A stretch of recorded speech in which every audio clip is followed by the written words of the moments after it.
Welcome to the lecture for research methods. I'll be talking today about an overview of research designs for two reasons. One, to give you some more context for other things that we'll be following in the course.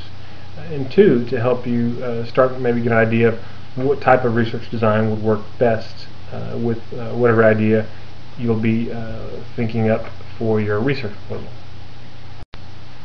So first, talk a little about, in general, how can research designs differ from one another? Well, lots of ways. One, in terms of the intended use of the results. So here talking about applied research versus basic research. And as the name implies for applied research, it's research where the results are directly applicable to some real-world setting. Right? So if you're doing a study to say, okay, does this type of therapy, will it reduce depressive symptoms across time in a group of clients? And if it works, great, okay, now I can go tell people, hey, this type of therapy does this thing and you want to do this thing, right? Here, go do it. You just did applied research, right? Basic research often has applications further down the road, but they're not immediately applicable. So if you're doing research that maybe preceded that applied research we talked about, where you're looking at, hey, I wonder if people who suffer from a major depressive disorder, do they tend to have more pessimistic thoughts than people that don't suffer from that disorder? Or do they tend to notice negative things more easily than people who don't suffer from, aren't diagnosed with that disorder? Right? So that's not directly applicable. It's basic research. But again, most basic research provides the foundation or the roots of later applied research. Also, designs, there are multiple different types of designs, partially because there's lots of different types of questions that we ask, depending on what we want to know. Sometimes we just want to be able to describe behavior. Oh, hey, how much does this happen? How many people do this? Looking back across time, when did this phenomenon first appear? We're just describing. Sometimes we want to understand behavior. Well, how does this happen? What's the process for couples that are successful? How did they get to be that way? What are they doing? Right? What's happening there? Sometimes we want to predict behavior. Okay, so how can we? Is there any way we can know if couples come in and they're about to get married? Can we give them some test and then say, oh yeah, you've got a 90% chance of being happy in 10 years. Or, oh no, you guys, the way you are right now, 20% chance to be happy in 10 years. Can we make those predictions? Are there things that at one point in time relate to things in some future point in time that give us this predictive power? Or maybe we want to be able to control behavior, and that isn't so much about the kind of wahaha, we want to control you. No, it's about cause and effect, right? If we want to be able to reduce depressive symptoms, if we want to be able to increase positive emotions, if we want to increase open communication, how can we make those things happen? Okay, that's an interesting question, and one that different types of designs are better suited to than others. Designs can differ depending on the type of data collected, and this is kind of a big schism here, where you have your quantitative research versus qualitative research. And quantitative research is research where your data is quantifiable. What does that mean? Well, you can put it into numbers easily. For qualitative research, the data you gather are typically not readily turned into numbers. With most qualitative research, usually there's some way you can do it, but it may take a lot of work. So if you're interested in what are people's attitudes about police brutality, if you designed a survey with several questions about attitudes toward police brutality, with ranging from 1 to 7, totally disagree to totally agree, and you had a bunch of things, okay, you can get some scale score or multiple scores off of those questions, and you get some number, right? If you're doing that, you're doing quantitative research.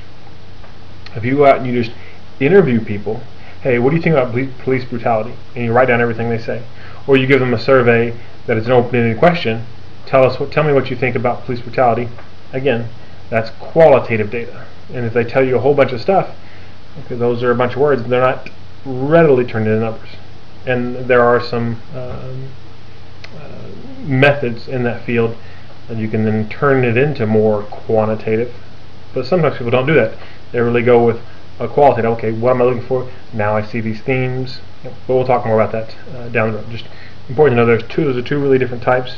And one thing to pay attention to here is that for your own research proposal, one of the requirements is that you do a quantitative study. You propose a quantitative study. So there has to be some numbers involved in the type of data you'd be gathering. Another big difference is whether or not a variable is manipulated by the researcher. And this typically is one of the big distinctions between experimental and non-experimental research.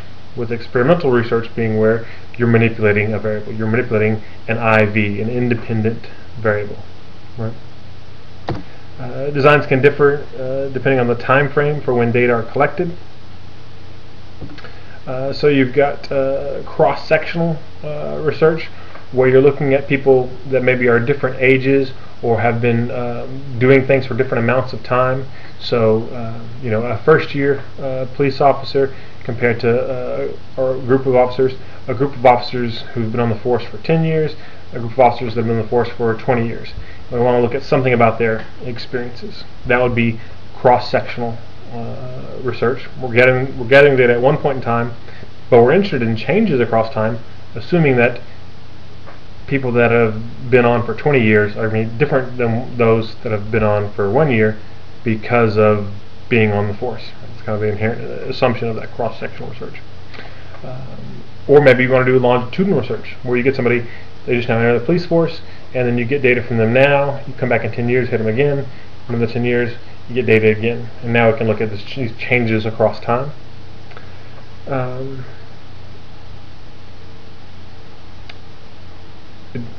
Another aspect of the time frame would be retrospective versus prospective. This is often when you're looking across time. So I could be doing kind of archival stuff where I'm looking, okay, I can look at data from 10 years ago, 5 years ago, and 1 year ago to look at patterns across time. Or I could ask people, hey, tell me about when you were a kid. What was your relationship with your sibling like? Okay. 5 years ago, what was your relationship with your sibling like? Now, what's your relationship with your sibling like? So that's more of a retrospective study where you're asking them to recall stuff from the past, versus a prospective study, again, which is more in line with longitudinal, where you're going to be gathering data at the present, and then again at least at one other point in the future. Designs differ depending on the source of data sometimes, and multiple sources. Can't list them all here, but there's archival research, which again is just whenever there's information that exists somewhere and it wasn't collected for the purposes of research, typically. So arrest records, medical records, educational records, art in a museum, books in a library, newspapers, anything that exists that can be considered data, which most things can be considered data, could be used for archival research. Chart review in kind of the medical or mental health field, where you're looking back in clients' charts, going back to the case notes to look for patterns perhaps. Surveys, where you're sending out surveys and people to ask questions. There are clinical trials, there's laboratory studies, there's multi-site studies. So again, a lot of times when people talk about the design of a study, it can be, oh, this is an experimental design, a correlational design, but it'll be preceded by something that indicates the source of the data. So this is a clinical trial, double-blind experiment. Okay, great. Versus some other type of experiment, a laboratory bound experiment. Right? And there is no set taxonomy or nomenclature for types of research designs. So it's difficult, if not impossible, to give you a list of here are all the different types of designs, because nobody agrees on what to call them. But we're going to hit the highlights here. Just kind of one thing I want to note here is that sometimes they'll add kind of an extra word in describing a design that tells you the source of the data. And some of these other things too may come in terms of if there's different time frames being used, they'll add that when talking about what the design is. Okay, so again, for your proposal, you're going to do a quantitative research design. So talk about some of the basic types of quantitative designs. And again, not everybody would agree on this list, but general, pretty good agreement that these are the four. These are at least four large categories of quantitative designs: descriptive research, correlational, quasi-experimental, and experimental. Sometimes people will lump correlational in as a type of descriptive, and I'm okay with that. But then they have to say, well, there are different types of descriptive, and some are more descriptive than others. So it makes more sense to me to separate them out, and you'll see why here in a minute. So looking at descriptive research, obviously here's where you're describing what something is. Again, that's just where you want to know how much of something, how often. We're not really looking at relationships between variables. Because of that, you're not making any predictions or hypotheses. Right? You're not saying, I think it'll be 60% of the people that come back from deployment will experience these PTSD symptoms. You don't typically make those types of predictions in terms of how much something happens. This is more of kind of epidemiological type research. We just want to know, gee, I wonder when people come back from deployment, how many people have PTSD-like symptoms? That's an important question, but it's not one that requires you to make any predictions or hypotheses. Because of that, this type of research wouldn't be appropriate for your proposal. I want you to do something where you're making some prediction, you have some hypothesis about the relationship between two or more variables. But just for your own edification, there are different types of descriptive study designs, and this list I have isn't exhaustive, but pretty good list. A simple descriptive design where you're just looking at one group at one point in time and describing how much they're doing something or what they're like, right? And again, if it's a quantitative study, you're doing it with numbers. A comparative descriptive design looks at two or more groups at one point in time. So we say, oh geez, I wonder, in terms of PTSD symptoms, wonder what's going on. And I want to look at Army, and I want to look at National Guard. And I'm not making a prediction that one's going to have more or less than the other. I just want to know, both of them, how much is each group experiencing. And that'd be a comparative descriptive design. Then if I want to look at things across time, as we already talked about, a longitudinal design where you're looking at one group across time. Again, not making predictions about how they're going to change, just saying, gee, I wonder how they're going to change. That's descriptive research. Cross-sectional, gee, I wonder how these people differ, or if they differ, different points in their careers, different points in life, be a cross-sectional design, sometimes referred to as a cohort design. Or there's a cross-sequential descriptive design, which basically combines longitudinal and cross-sectional, right? We take the cross-section, so you've got a group that's 1 year out, a group that's 5 years, a group that's 10 years, and then you follow all three groups for 5 years, right? So you've got 1 compared to 5 compared to 10, and then you follow them on down the line, so then you're comparing 5 to 15 to, 6 to 10 to 15, right? And again, and that's when you're not necessarily making predictions about the change, you just want to know, hey, what happens across time. And if you do start to make predictions about things happening across time, if you're not doing stuff to them, you're just kind of watching them, but you are making predictions, well, now that becomes correlation research, because you're looking at the relationship between time and whatever variable you're interested in. And that's, again, probably why sometimes you'll see correlational design nested within descriptive research, because there is some overlap. Okay. In terms of correlational research, as I already said, you're looking at relationships among or between variables. Unlike with experimental research, you can't infer causality from correlation research. So if you're really interested in, hey, gee, I want to know what causes this, and you're ready to ask that question, a correlational design isn't the best. That being said, if you're interested in causation, but there's not enough data out there yet, which typically means not enough correlational studies have been done yet to show that there's a relationship between A and B, then sometimes that's a good starting point. You know, establish that, yeah, there is a correlation.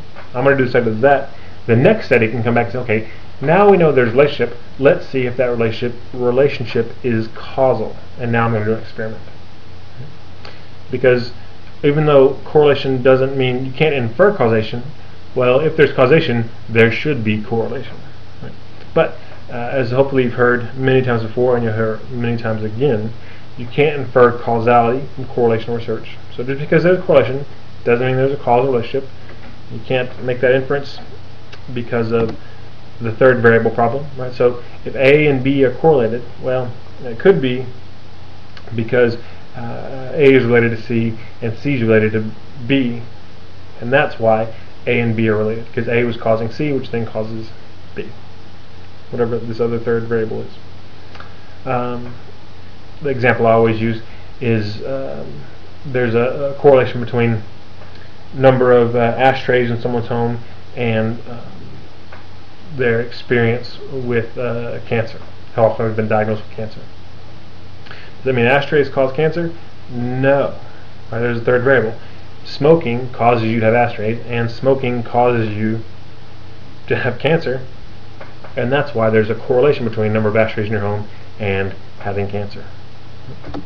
The other problem is directionality. Right? So A and B are related. Did A cause B, or did B cause A? Right? So if you don't have a clear kind of temporal relationship where, well, A came first, therefore it must be the causative agent. A lot of times you don't have that. Then you can figure out, well, which is it? The classic example in our field would be looking at there's a correlation between anxiety and depression. People that experience anxiety often experience depression. Is it the fact that people get they're anxious for a long time? One argument is all that anxiety leads to the release of cortisol, and chronic exposure to cortisol causes problems with serotonergic functioning, which will then lead to depression. Maybe. Other people say, oh, no. The depression comes first. And depression then causes these pessimistic thoughts, which then lead you to worry because you think everything's going to go bad. You have this negative worldview, and that causes anxiety. Well, it could be. Which is it? Well, I don't know. You'd have to do an experiment to figure that out. Just because there's a correlation, you can't tell that there is causation, or if there is, which way the arrow goes. Okay. So when we talk about variables in correlational research, we use different terms than with other designs. We talked about predictor variables and criterion variables. And whenever you are doing correlation research where clearly you think, okay, well, if I know A, if A is true, then that would predict B. Well, then A is your predictor variable, and B is your criterion variable. So predictor is what you predict with, and criterion is the outcome that you're predicting. So if you're looking at anxiety and depression, it may be arbitrary which one you call the predictor and which one you call the criterion, unless you have some clear theoretical viewpoint. Well, I'm in the camp that believes anxiety causes depression. Okay, then when you do a study, you'd say anxiety was the predictor and depression was the criterion variable. And you can have multiple predictors and even multiple criterion variables, or you can have just one of each. The types of relationships in correlational research, the one most people think about because stats class would be a linear relationship. Oh yeah, the more of A, the more of B. The less of A, the less of B. The more of A, the less of B. Whatever, right? A positive or negative correlation going from -1 to +1. And you can plot it on the graph. It makes a nice line. And yeah, a lot of correlational research takes advantage of correlational coefficients that look at the linear relationship between variables. But there are also correlational coefficients that can look at curvilinear relationships between variables, where like the relationship between anxiety and performance. Right? So initially, low anxiety, low performance. Right? If you don't care at all, you're not worried, you're probably not going to do very well. You get a little bit worried, usually that motivates you, you try a little harder, performance goes up. So you have this kind of positive correlation. Then there's a tipping point where too much anxiety, ooh, now you're freaking out, and now as anxiety continues to go up, performance starts to come back down. So now there's a negative relationship. So if it goes up and then down, that's not a line, that's a curve. And again, there are correlational coefficients that can detect that type of relationship. But doing correlational research doesn't require you don't always have to look at the relationship between two continuous variables, where it's, oh, the more of this, the more of that. You can look at group differences with correlational research, right? You can be doing correlational research and your statistical analysis will be a t-test or an ANOVA. A lot of times think, oh, if I'm doing an ANOVA, that means I'm doing an experiment. No. The type of test you run, the type of statistical test you run, does not determine your design. Design often influences the choice of test, but any one test isn't necessarily associated with a particular design. Okay? The tests are used to look at different types of questions in terms of group differences, linear relationships, those types of things. And again, correlational research can include group differences. If you say, I think there's a relationship between, again, if it were how many ashtrays you have in your house and whether or not you've ever been diagnosed with cancer. So if you've been diagnosed with cancer, isn't on a scale of 0 to 10, right? It's yes, I have, no, I haven't, right? It's yes, no. So you have two groups: people that have been diagnosed, people that haven't. And you say, well, I think people that have been diagnosed with cancer will have more ashtrays in the house, people that haven't. That's a group difference. I'll be looking at an independent groups t-test. But I'm still doing correlational research, right? Because I didn't manipulate any variables. I'm just looking at the relationship between one variable and the other while not manipulating anything. I didn't make you get ashtrays. I didn't make you get cancer. I had no control over either one of those things. All I did was measure them.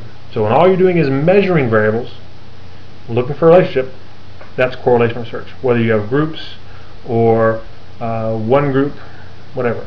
Relationships between variables, not manipulating an IV, it's correlational research. So types of correlational designs.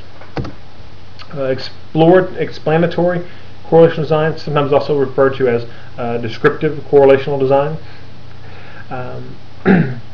This is whenever you're just interested in, hey, I think these two variables are related. I think so. Maybe if you're thinking about psychopathology, and you think, I think depression and anxiety, I don't think those are two separate syndromes. I think maybe it's one syndrome. Some people have higher on one than the other, but it's all one thing. Okay, you might be doing some correlational research there to look at the correlation between those two variables, how often they occur. Again, you're not looking to predict, okay, if I know how much anxiety you have, am I going to know how much depression you have? No, you just want to know, I want to know how strongly related they are, and if it's a positive relationship or a negative relationship. That's explanatory correlational design versus predictive correlational design, which really you're wanting to be able to predict some outcome. And again, you're not restricted to any type of analysis necessarily with these different designs, but more commonly with explanatory correlational design, you're looking at your simple bivariate correlations, right? How much is this correlated with this? Whereas your predictive correlation design, you're more often looking at regression equations, right? Because if you remember from stats class, regression adds to correlation, where the correlation coefficient just tells you direction of relationship, how strong it is. Regression has that information, and by adding that, y-intercept, now you can get this regression equation where when you know the value of your predictor, you can plug that into the equation. Okay, someone who is this depressed, how anxious would they be? And I can plot it, oh, they'd be this anxious after plugging it into my regression equation.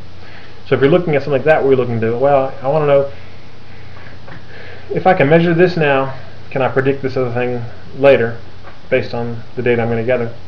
That's a predictive correlational design. And the third type that's grown more popular, I guess, in the past 10, 20 years would be your model testing correlational designs, where you're looking at things like moderation, which you could do that with regression. So I think there's a relation between people have shown there's a relation between A and B. That's shown in literature. But I think that relationship will differ depending on the level of C. Right? So you're testing this kind of statistical model. Can I explain more variance when I include C as a moderator variable than when that variable isn't accounted for? Right? If so, then yeah, you've got this better model than the other one. Or you also, there's your fancier stat stuff, structural equations modeling, where you're looking at relationships across a couple of variables. Okay, I think A influences B, which then influences C, but then D also influences C. So you have this kind of model of how things are related, and you can test those using a correlational design. Again, where you're not manipulating anything, you're just measuring, but you're trying to get the best fit of these variables, usually based on some theoretical understanding of how they're related.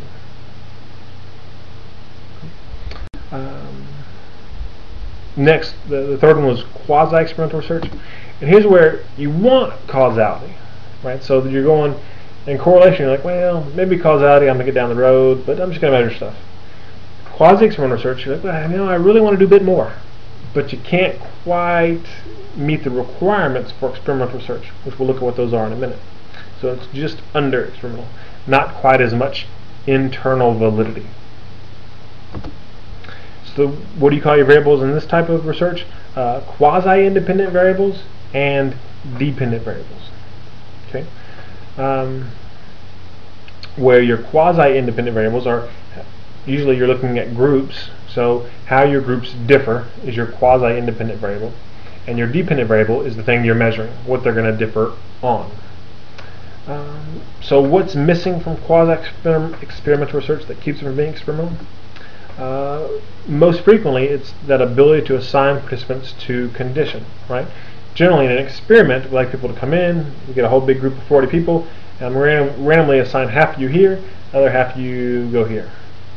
With a quasi-experimental design, you often have existing groups, so you can't assign them to different levels of the independent variable. So, I've got two different treatments I want to look at, and there's a group of clients that come in on Mondays, another one that comes in on Wednesdays, right? And they just signed up for those days. You could say, oh, they signed up randomly, but it wasn't random. They had reasons for signing up on Monday. Some other ones had reasons for signing up on Wednesdays, and so it wasn't true random assignment. And because of that, if you do a different treatment with a Monday group than you do with a Wednesday group, then you're not doing a true experiment, right? It's quasi-experimental research. Less frequently, maybe you were able to assign participants to condition, but you just, for some reason, didn't have sufficient experimental control. You weren't able to kind of regulate everything and make sure that if you're doing a kind of a two-group study, that your two groups, that the only way they differed was what you did to them. Because when you can do that, when you can control everything, where the only way these two groups differed, one got this type of therapy, the other got this type of therapy. There's no other difference. They had their therapists were the same level of experience, the same age, the same gender, the same ethnicity. They met at the same time of day. The air conditioning was the same in both groups. All that stuff. Whenever you have some significant deficits in experimental control, that may render a study that could have been experimental into the realm of quasi-experimental research. And then sometimes you're dealing with a small n, right? Where you just don't have enough people to run the types of analyses we typically associate with experiments. And so you don't have, it may even be one person. Right? We'll talk about single N designs in a minute. Those types of designs often kind of get lumped in with quasi-experimental research. So what do these types of designs look like? Well, you've got your single group post-test only design, right? So you have a group and group of participants, you bring them in, you do therapy, and then you measure how depressed they are. Say, gee, look, they're not very depressed. Okay, that's good, I guess. What, are they less depressed than they were when they came in? I don't know, didn't measure them earlier. Or are they less depressed than some other people that didn't get your therapy? I don't know, I only measured the one group. So there are some problems with that design. But again, if you're doing kind of just evaluating your own work, sometimes that type of thing is done.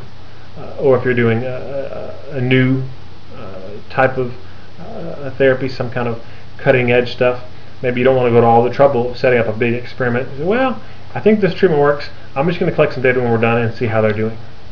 And if they're doing well, then maybe that's enough evidence for me to go and do all this stuff I need to do to get a better designed experiment. More commonly, you have a non-equivalent control group design, and this is again where you have two groups that just one gets therapy, one doesn't, but you didn't randomly assign them to one group or the other, so they're not equivalent. The groups may differ in some way other than what you're doing to them. So you're still manipulating different variables. You're still giving one group therapy and one group not therapy, but you didn't set the groups up. So it's a non-equivalent control group design, which is better than the other one, still not as good as experiment. You can improve upon that by doing the non-equivalent control group pre-test, post-test, right? Where, okay, I've got my Monday group, my Wednesday group. The Wednesday group got therapy, the Monday group didn't. But I tested them both at time 1, and at time 1, they were the same level of depressed. So people could say, oh, no, those groups are different. Well, they were equally depressed at time 1. At time 2, the group I give therapy to, well, now they're better than they were before, and they're also, and the other group isn't better than they were before, and the therapy group at time 2 is better than the no therapy group at time 2. Okay, well that's a pretty good argument. But again, not quite as good as experiment, because even though those groups weren't different in terms of how depressed they were at the beginning, they could have been different in some other way that just didn't show up until across time, which we'll talk later. That's a selection by maturation interaction, perhaps. Okay. There are time series designs. This is often when you have kind of a small group of individuals, whenever you have a small group of individuals, the inferential statistics we use make it hard to get any kind of statistically significant findings if you don't have a lot of people. So instead of relying on those, where you're just going pre-test, post-test, you do pre-test, pre-test, pre-test, pre-test. Now we do therapy, post-test, post-test, post-test, post-test. So you get more data points to be more confident about the patterns across time, that it's not some fluke.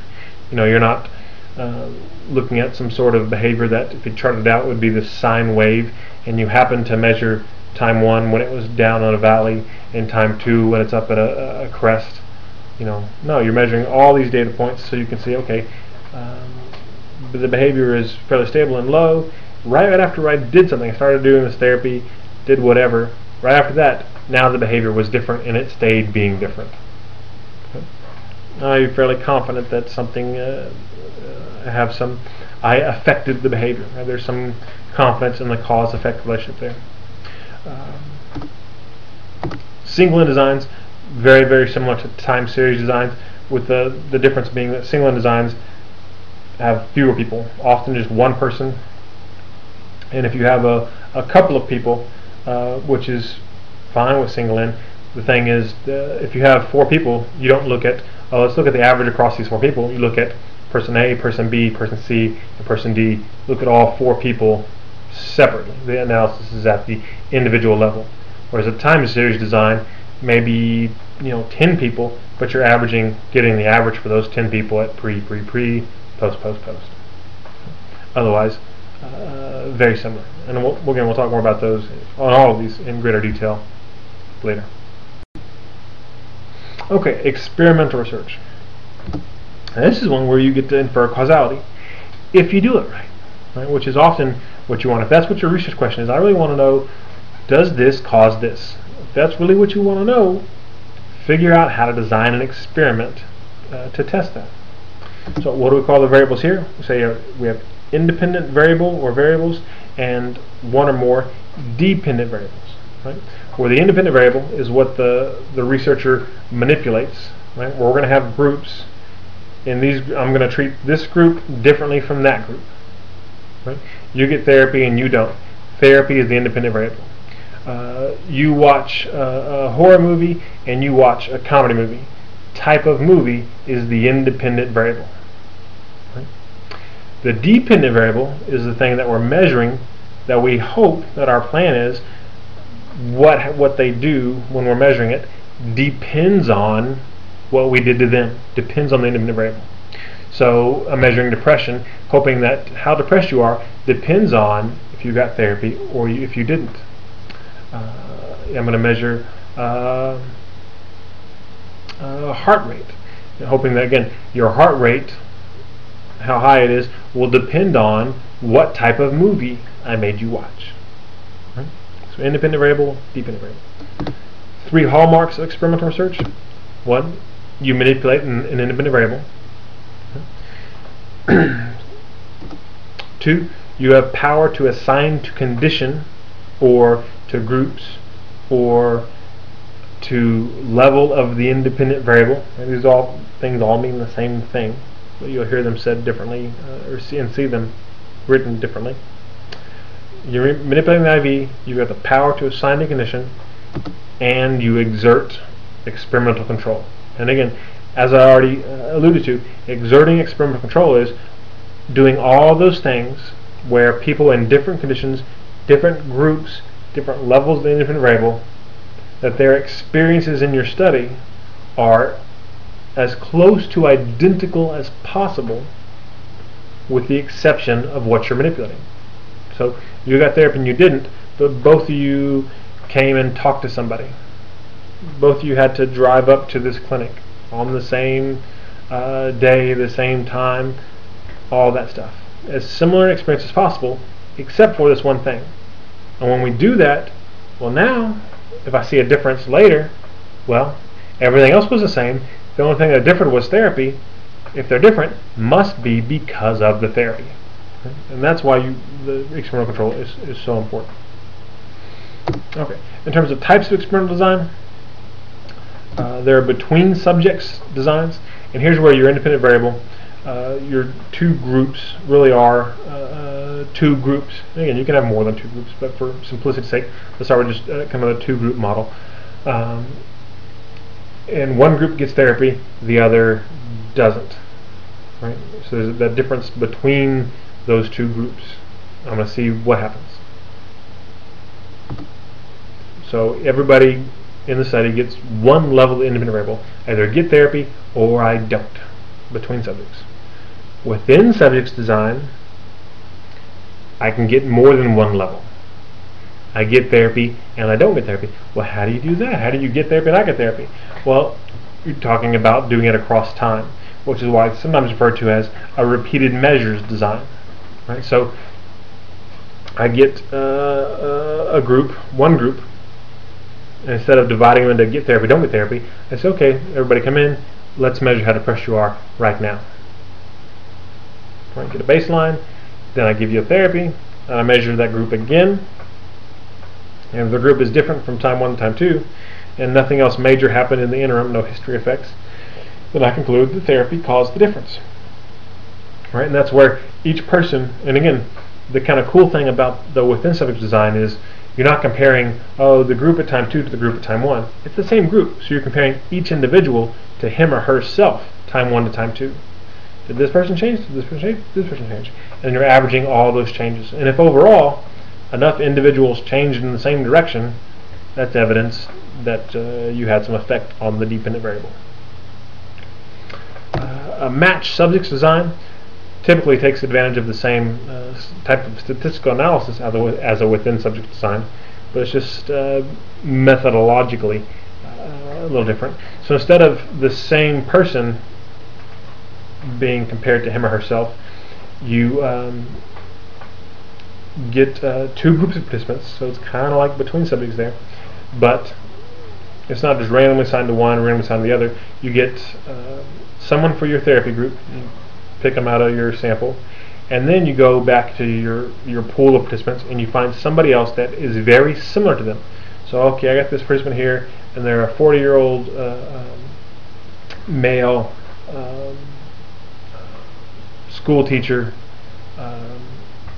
whose parents are from Puerto Rico. Okay, anybody else in this pile of participants that's a 40-year-old male school teacher who's from Puerto Rico? Oh, look, there's one. Boom. Okay. The first one, I put them randomly in the therapy group. So now the one that matches them, that's the same on these variables I think are important, you go in the control group. And you keep doing that. Get another one, put one here, find their match, put it here. Get one here, put their match in the other. And then you're comparing, again, not one person at time 1 to themselves at time 2. You're comparing one person to their match, their twin, if you will. And often twin studies take advantage of a match subject design.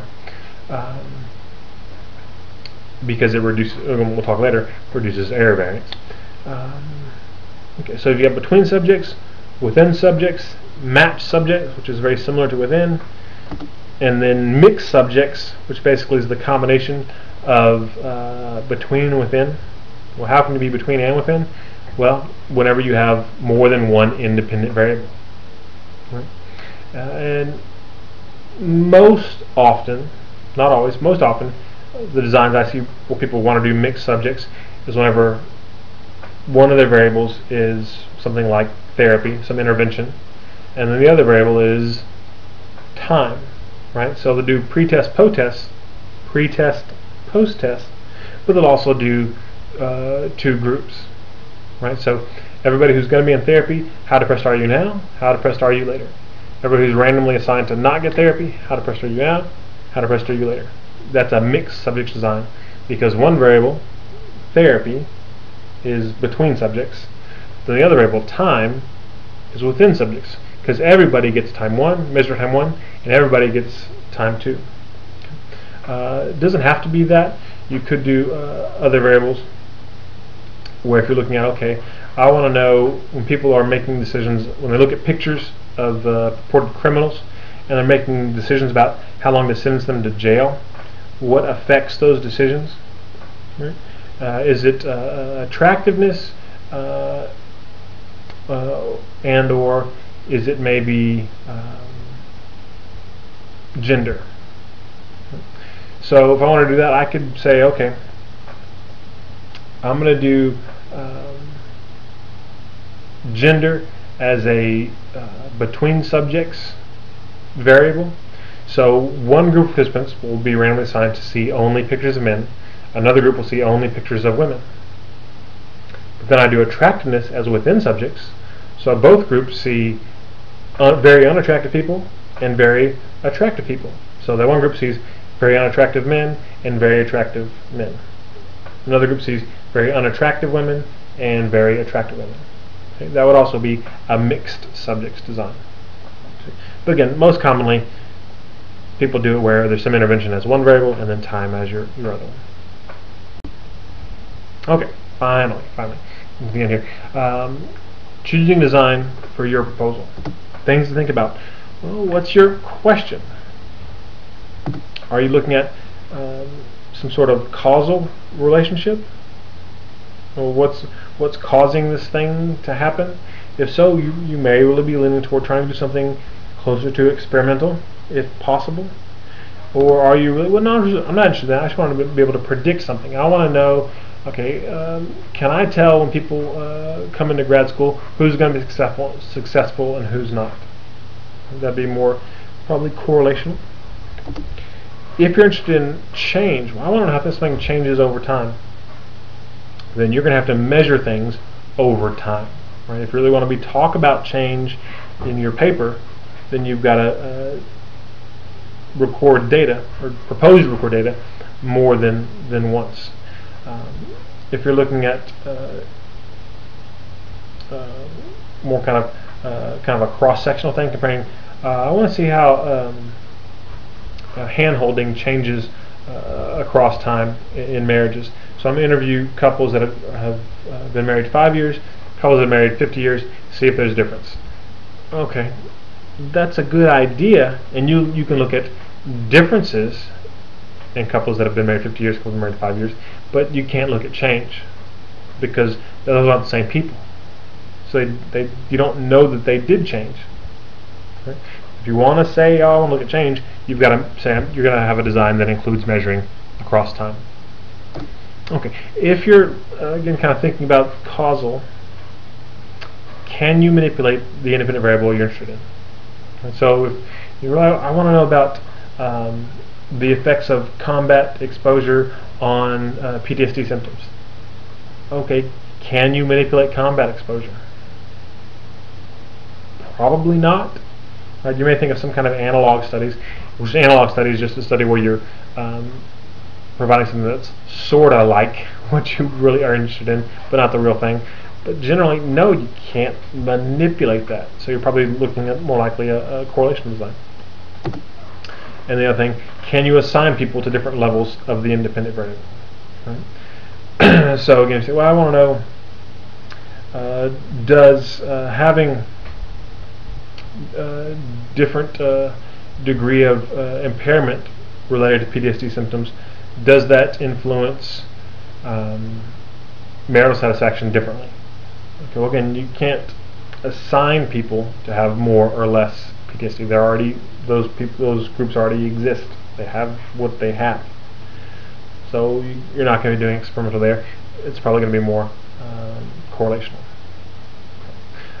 So lots of stuff to think about. Hope this clarified more things than it confused. But again, in future lectures, with each types of these designs, we'll go into more detail and it'll become even clearer.